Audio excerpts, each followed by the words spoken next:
Audio Jungle.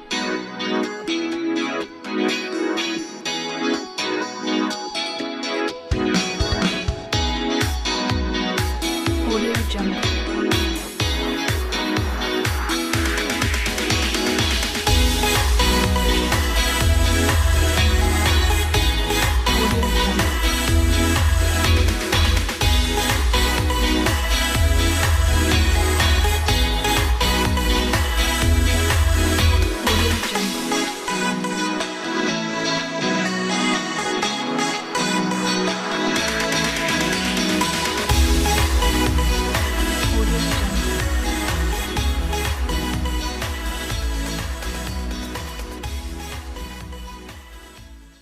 Hello, this is Tony again. I want to say thank you for having patience with me throughout this COVID 19.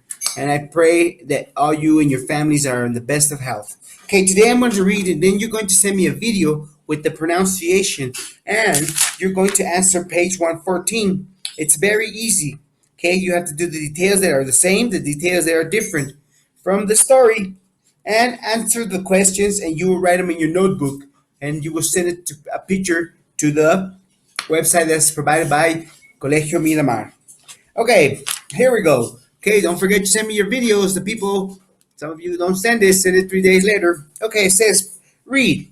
These two texts describe Edmund Hillary and Texan Nergace. History climbed to the top of Mount Everest on May 29, 1953.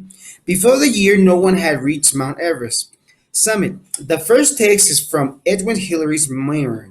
About the climb, it's considered a primary source since Edwin Hillary was there. Okay, view from the summit. The remarkable mirror of first piercing conquer Everest by Sir Edwin Hillary. Ahead of the loom, the great rock step which we had observed from the below and which knew might prove to be major problem. I gazed up the 40 feet and rocked with some concern. To climb it directly at nearly 29,000 feet would indeed be considerable challenge. I looked to the right. There seemed to chance there.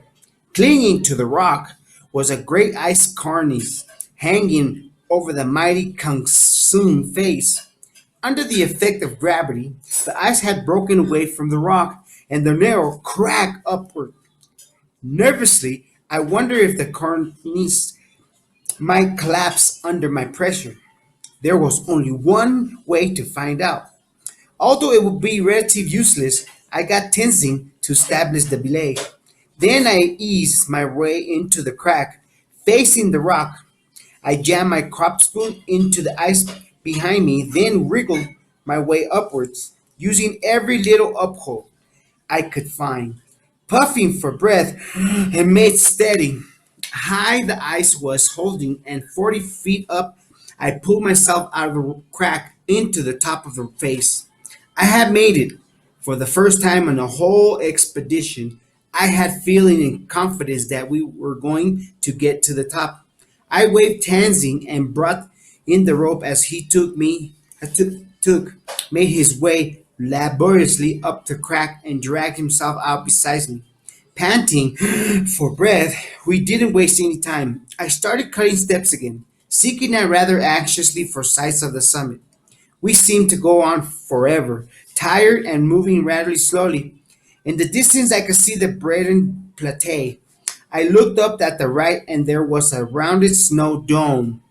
It must be summit. We drew closer together, and Tassin brought it the slack on the rope. I continued cutting the line steps upward. Next comment, I had moved on to the flattish expo area of snow with nothing but space every direction. Tansy quickly joined me and looked around and wondered to our immense satisfaction we realized we had reached the top of the world. Okay, in the next video I will send the next reading. Thank you.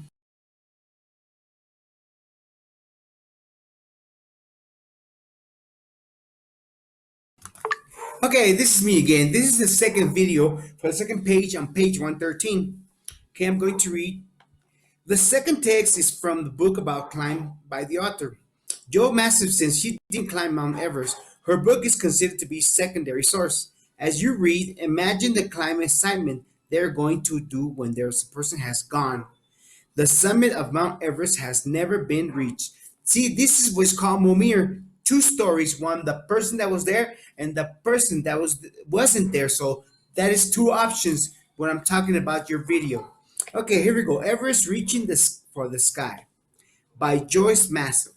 For the next few weeks, the team keeps moving higher up the mountain, setting up a camp in a greater altitude. Finally, they reached Camp 8, the highest camp for the team. They were almost there. John Hunt, the team leader, picks up his two strongest climbers to try to reach the top of Mount Everest first.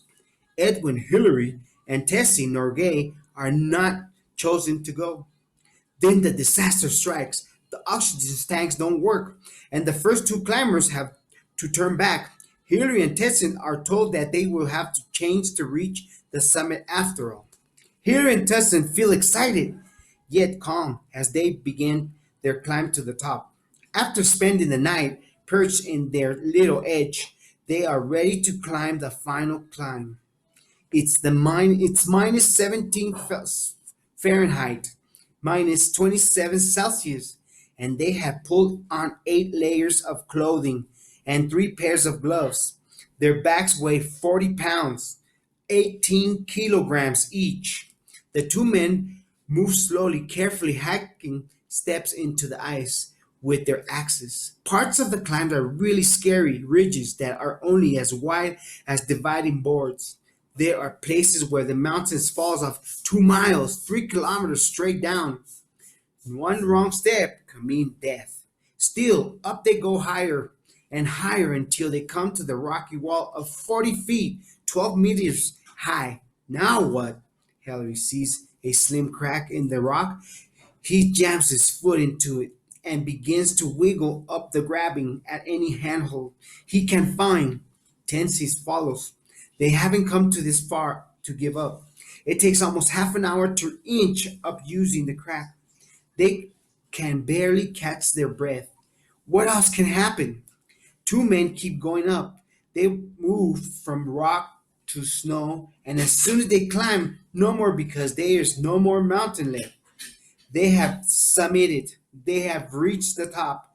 Their tiredness quickly gives away the joy as they out and the awesome sight of all around them.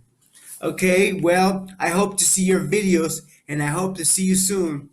Peace in the Middle East. Have a great